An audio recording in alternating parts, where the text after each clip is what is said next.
اطلاق جس پر ہوتا ہے وہ تین علم ہے: علم قرآن، علم حدیث اور علم فقہ۔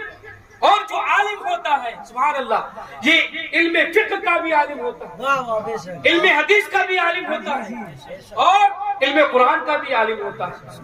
اور یہ جو عالم ہوتا ہے تو یہ جو قرآن ہے، قرآن یہ کسی اور کا کلام نہیں بلکہ خود رب تعالیٰ کا کلام ہے اور اسی کا عالم ہوتا ہے۔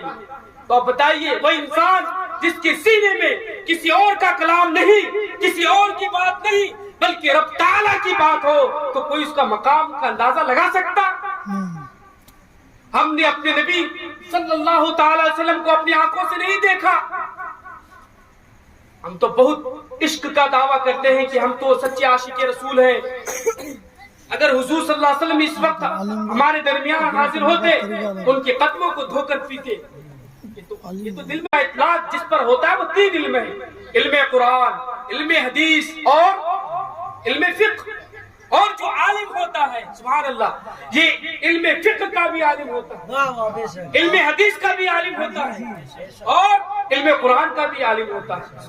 اور یہ جو عالم ہوتا ہے تو یہ جو قرآن ہے، قرآن یہ کسی اور کا کلام نہیں بلکہ خود رب تعالیٰ کا کلام ہے اور اسی کا عالم ہوتا ہے۔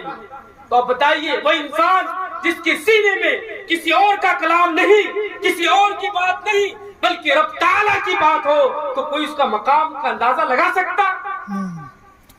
ہم نے اپنے نبی صلی اللہ تعالی علیہ وسلم کو اپنی آنکھوں سے نہیں دیکھا،